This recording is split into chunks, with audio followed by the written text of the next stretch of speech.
ఎన్నికలను చూసి కాంగ్రెస్ భయపడుతోందన్న మోడీ, తన వైఫల్యాలను ఈవీఎంలపై నెట్టేస్తోందన్న ప్రధాని. ఒడిశాలో కాంగ్రెస్ ఎన్నికల ప్రచారం, బీజేపీ బీజేడీ ప్రజలను మోసం చేస్తున్నాయన్న రాహుల్. కర్ణాటకలో కరువుపై కాంగ్రెస్ నిరసన, కేంద్రం అన్యాయం చేస్తోందన్న సీఎం.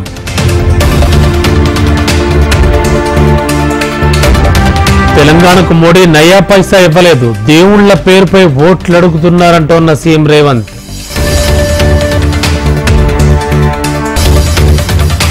రేవంత్ రెడ్డికి తెలంగాణ చరిత్ర తెలియదన్న కేసీఆర్, అడ్డగోలు హామీలు చూసి ఓటు వేయొద్దన్న గులాబీ బాస్. కేసీఆర్ రోడ్ షోలో డప్పు వాయించిన రాజయ్య, కార్యకర్తలో జోష్ నింపిన ఘన్పూర్ ఎమ్మెల్యే.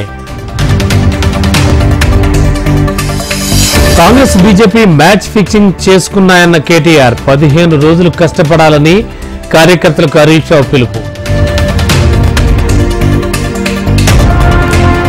తెలంగాణపై బీజేపీ హైకమాండ్ ఫోకస్, రేపటి నుంచి వరుసగా అగ్ర నేతల పర్యటనలు. ఏపీలో సీఎం జగన్ విస్తృత ప్రచారం, చంద్రబాబుది అబద్దాల ఫ్యాక్టరీ అన్న జగన్. వైసీపీ మేనిఫెస్టోపై వైఎస్ షర్మిల విమర్శలు, హామీలను నిలబెట్టుకోలేదన్న AP PCC chief. Jagan manifesto utter flop అన్న చంద్రబాబు, కూటమి గెలిస్తేనే మార్పు వస్తుందన్న పవన్ కళ్యాణ్. రిజర్వేషన్లపై క్లారిటీ ఇచ్చిన అమిత్ షా, బీజేపీ రిజర్వేషన్లు తొలగించదన్న కేంద్ర హోంశాఖ మంత్రి. బీజేపీపై కాంగ్రెస్ అసత్య ప్రచారాలు చేస్తోందన్న కిషన్ రెడ్డి, 10 ఏళ్లు మోడీ పారదర్శకంగా పాలన చేశారన్న బీజేపీ చీఫ్.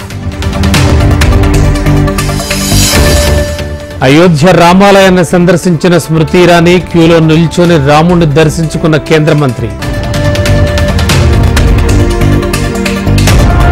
హైదరాబాద్ కూకట్పల్లిలో బీజేపీ ఆత్మీయ సమ్మేళనం, మోడీ మరోసారి హ్యాట్రిక్ కొడతారన్న ఈటల రాజేందర్.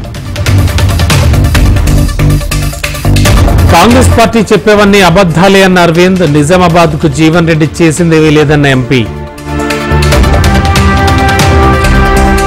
వందే మెట్రో రైళ్లను ప్రారంభించనున్న ఇండియన్ రైల్వే, 2024 జూలై నుంచి ట్రయల్ రన్ కు సన్నాహాలు. కేబీఆర్ పార్క్ వద్ద ఎథికల్ ఓట్ క్యాంపెయిన్, ఓటు హక్కు నిజాయితీగా వినియోగించుకోవాలంటూ rally.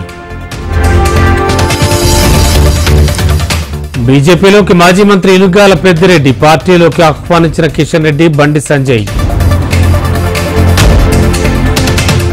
Warangal Enumamula strong room వద్ద కానిస్టేబుల్ గన్ మిస్ఫైర్, కుడి కాలుకు స్వల్ప గాయం, ఎంజీఎంలో చికిత్స.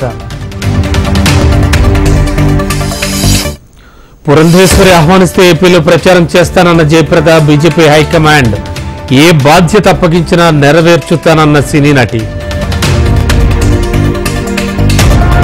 విశాఖ పోర్టుకు తొలిసారి ఇంటర్నేషనల్ క్రూయిజ్, సాంప్రదాయ పద్ధతిలో స్వాగతం పలికిన అధికారులు. అమెరికా వర్సిటీల్లో పాలస్తీనా అనుకూల ఆందోళనలు, ఇప్పటివరకు 550 మంది విద్యార్థుల అరెస్ట్.